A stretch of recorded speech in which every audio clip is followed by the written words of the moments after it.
नमस्कार।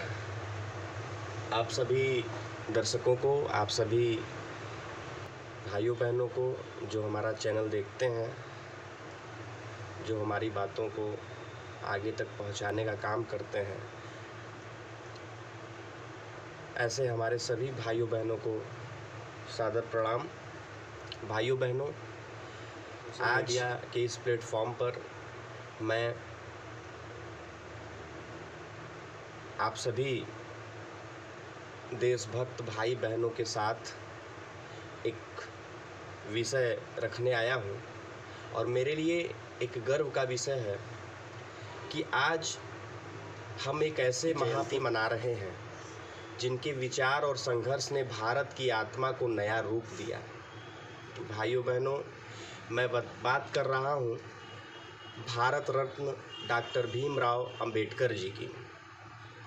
एक विचारक, एक समाज सुधारक और हमारे संविधान के निर्माता।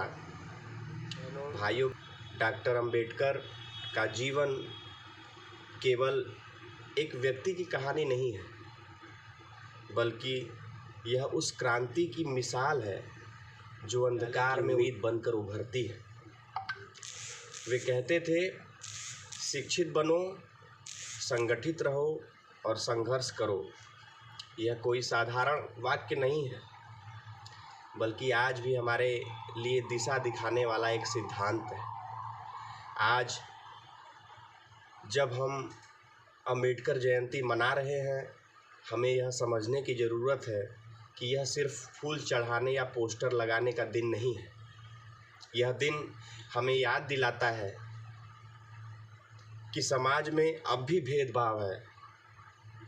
यह दिन हमें याद दिलाता है कि शिक्षा अब भी सब तक नहीं पहुंच पाई है और करोड़ों लोग अपने अधिकारों के लिए संघर्ष कर रहे हैं। अंबेडकर जी ने हमेशा कहा कि समाज की असली तरक्की तब होगी जब आखिरी पंक्ति में खड़ा व्यक्ति, उसको भी न्याय मिलेगा और सम्मान मिलेगा। आज हमें यह संकल्प लेना है कि हम हर बच्चे शिक्षा दिलवाने का प्रयास करेंगे। हम हर जाति, हर धर्म और हर वर्ग को बराबरी का सम्मान देंगे। हम संविधान के मूल्यों, न्याय, स्वतंत्रता, समता और बंधुता को न सिर्फ पढ़ेंगे, न सिर्फ सुनेंगे, बल्कि अपने जीवन में उतारने का भी प्रयास करेंगे। साथियों, आइए, देश तभी बदलेगा जब एक सोच बदलेगी और सोच तभी बदलेगी जब अंबेडकर जी के विचारों को अपने भीतर जिंदा रखेंगे। आइए, आज इस जयंती पर हम केवल दीप ही जलाएंगे नहीं, बल्कि एक ज्ञान का दीप अपने भीतर भी जलाएंगे। साथियों, हमारे देश के यशस्वी प्रधानमंत्री, जो कि स्वयं को प्रधान सेवक कहते हैं, ऐसे हमारे काशी के सांसद, हमारे देश के यशस्वी प्रधानमंत्री, विश्व के सर्वमान्य नेता श्री नरेंद्र मोदी जी की सरकार ने डॉक्टर अंबेडकर के सम्मान में जो कार्य, वो इतिहास में पहली बार इतने व्यापक स्तर पर हुआ है। साथियों, मोदी सरकार ने बाबा साहब के जीवन से जुड़े 5 महत्वपूर्ण स्थानों को पंच तीर्थ के रूप में विकसित किया है। पहला, मध्य प्रदेश, जो कि हमारे संविधान निर्माता, देश के पहले कानून मंत्री डॉक्टर भीमराव अंबेडकर जी की जन्मस्थली है मध्य प्रदेश में। उसको महू भी कहते हैं। और लंदन में इनकी पढ़ाई हुई, जो कि इनका शिक्षा स्थल रहा।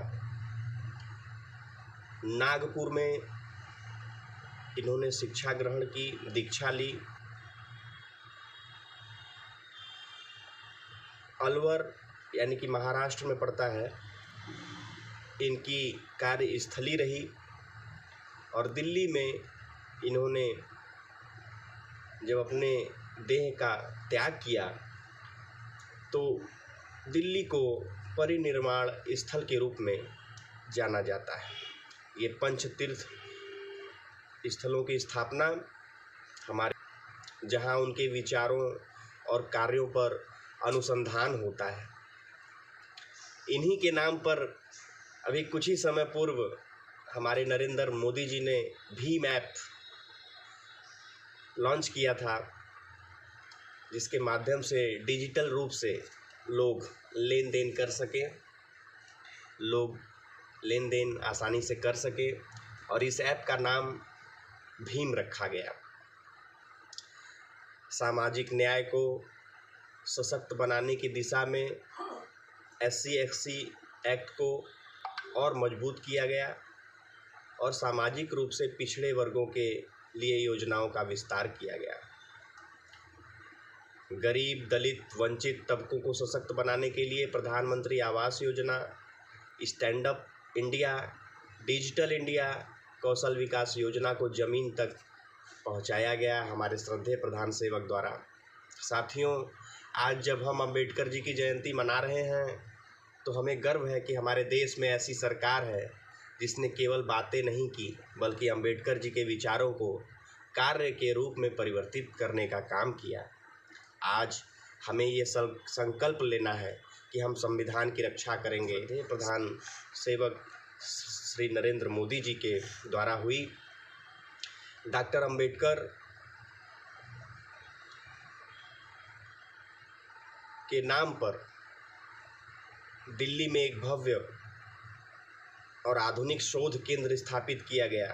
सामाजिक समरसता को मजबूत करेंगे और बाबा साहब के सपनों को साकार करेंगे, उनके सपनों का भारत बनाएंगे।